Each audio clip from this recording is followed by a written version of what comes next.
सेवानिवृत्त कर्मचारी संगठन और सभी वरिष्ठ साथियों को पहले मेरा सादर अभिवादन। बंधुओं, मैं विस्तृत बात न करते हुए बड़े भाई साहब ने जो बातें कही थी उनमें अपने सुझाव व्यक्त करने की कोशिश करूंगा। सबसे पहले हमारे अपने घरौंडा ब्लॉक में घरौंडा शहर के अलावा जितने गांव हैं वो चिन्हित किए जाएं।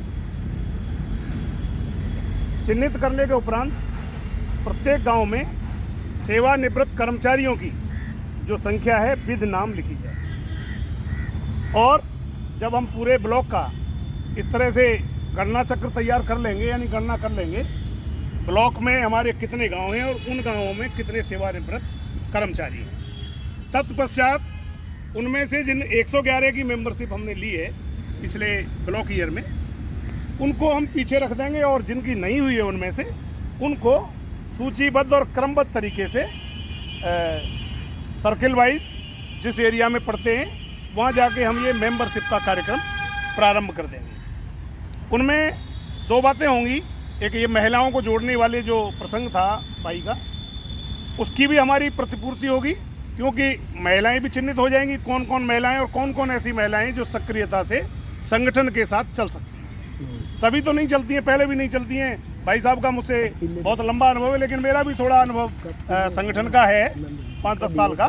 तो मेरा भी अनुभव ये कहता है कि संगठन के कार्यों के लिए उनके जो गृह स्वामी हैं या यूँ कहिए उनके सहधर्म वाले हैं, यानी जिन्हें हम पति कह देते हैं, वो भी अनुमति नहीं देते। मैंने बहुत बार देखा है कि हमारे पति ने संगठन के कार्य में जाने की अनुमति नहीं दी, तो वो विद्यालय में या और जहाँ भी उनका कार्य है वहाँ जाने की अनुमति भी तो देते हैं, लेकिन चूंकि वहाँ से धनोपार्जन होता है, धन की प्राप्ति होती है, संगठन से धन की प्राप्ति नहीं होती है। तो इसके लिए मानसिक रूप से जो जुड़ सकते हैं उनकी पहचान करके महिलाओं को जोड़ने का कार्यक्रम किया जाए।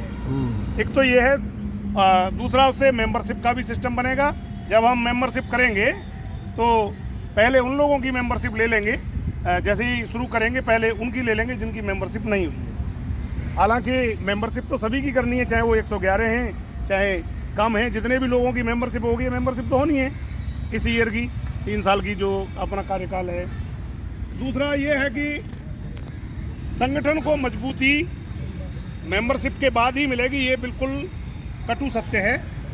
क्योंकि जब हम कुछ संगठन के लिए करते हैं, चाहे वो आर्थिक मदद करते हैं, संगठन तो जब भी चलते हैं वो अर्थ से चलते हैं, धन से चलते हैं, जीवित ही नहीं रहता। और जिन्होंने संघर्ष नहीं किया वो जीवित भी नहीं रहे। चाहे पहले समय में क्या थे जी, वो बड़ा जानवर था, डायनासोर। वो डायनासोर खत्म हो गई प्रजाति। संघर्ष के बिना कोई प्रजाति जीवित भी नहीं रहती है। तो अपने जीवित रहने के लिए, अपनी जीवित होने की स्थिति को दर्शाने के लिए भी हमें संघर्ष की आवश्यकता होती है। तो भाई साहब ने लगभग मूल बातें सभी कह दी हैं और बाकी सभी आपके जहन में है और सभी आपके समक्ष हैं। लड़ाई लड़ने के लिए हमें संगठित भी होना होगा वैचारिक रूप से, और संगठन के लिए समय भी देना होगा। समय हम देंगे संगठन के लिए तो संगठन के जो प्रभाव है वो देख भी पाएंगे और हम उसके परिणाम स्वरूप अपने लिए अच्छा रिजल्ट भी ले पाएंगे जब हम संघर्ष करेंगे। तो हम संघर्ष के लिए कटिबद्ध भी हों, संघर्ष के अलावा हम संगठन के लिए टाइम के लिए भी मानसिक रूप से परिपक्व हों। काम तो हमारे सबके हैं, मान लो मीटिंग है कहीं, सपोज दैट हमें कोई रैली करनी है या किसी तरह का और तरह का प्रदर्शन करना है, तो इन सभी तरह के कार्यक्रमों को पूर्ण करने के लिए हमें पूरी तन्मयता से और पूरे उत्साह के साथ हमें अपने संगठन के कार्यों को सुचारू रूप से चलाने के लिए, संगठन की मजबूती के लिए, संगठन को और ऊंचा ले जाने के लिए, संगठन की बातें मनवाने के लिए। वैसे तो प्रभावी रूप से हमारे पुराने प्रधान जी थे वजीर सिंह जी, अपने समय में जब अध्यापक संगठन के थे तब भी उन्होंने बहुत काम किए हैं और उनसे उम्मीद भी ये की जाती है कि वो अपने इस संगठन के लिए भी बहुत काम करेंगे। लेकिन ज़रूरत है उनके साथ जुड़ने की, ज़रूरत है उनकी विचारधारा को आगे बढ़ाने की। और एक मीटिंग डायरेक्टरेट में ज़रूर हमारी होगी जब तक हमारी मुख्यमंत्री से वार्ता नहीं होगी। संदेश तो हमने अभी पीछे भिजवाया था, स्पीकर जी के माध्यम से भी भिजवाया था, अपना मांग पत्र दिया था अभी 2-4 दिन पहले। इनमें से कई भाई लोग थे 7 और 7 तारीख को, और उनसे समय मांगने के लिए पहले हमें कोई ऐसा प्रभाव दिखाना पड़ेगा, कहीं कोई ऐसी रैली करनी पड़ेगी जिससे वो तुरंत ही हमें बुला लें, हैं जी। प्रभाव दिखाए बिना या ये कहिए संख्या बल जब तक प्रभावी नहीं होता तब तक ये जो सरकारी अमला जमला है ये ज़्यादा प्रभावित नहीं होता है। इसके लिए पहले हमारे रोडवेज की यूनियनों की जो हड़तालें या उनके कार्यक्रम होते थे, सफल होते थे, बिजली विभाग वाले इनके होते थे, सर्व कर्मचारी संघ की भी मांगे मानी जाती थी, क्योंकि उसमें सभी विभागों का एक समूल मूल्यांकन करके बनाया गया है। तो अब हमें उन बातों से केवल सीख ही लेनी है, या यूँ कहिए उन बातों से केवल हम शिक्षा ले सकते हैं। हमें तो अपने सेवानिवृत्त कर्मचारियों के लिए अधिकांश काम करने हैं, ज़्यादातर काम करने हैं।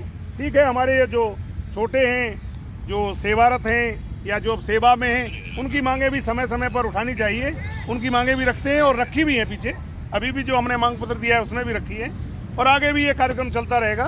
तो मेरा तो यही सुझाव है कि ये सबसे ज़्यादा महत्वपूर्ण इस समय मुझे जो काम लग रहा है वो ये लग रहा है, मेंबरशिप की जाए और संघर्ष फंड लिया जाए और कार्यक्रम को इसी तरह बढ़ाया जाए। पहले कितने गांव हैं वो चिन्हित किए जाएं, उन गांवों के नाम लिख के, उन गांवों में कितने सेवानिवृत्त कर्मचारी हैं उनके नाम लिख के फिर कार्यक्रम को आगे बढ़ाया जाए। धन्यवाद। तो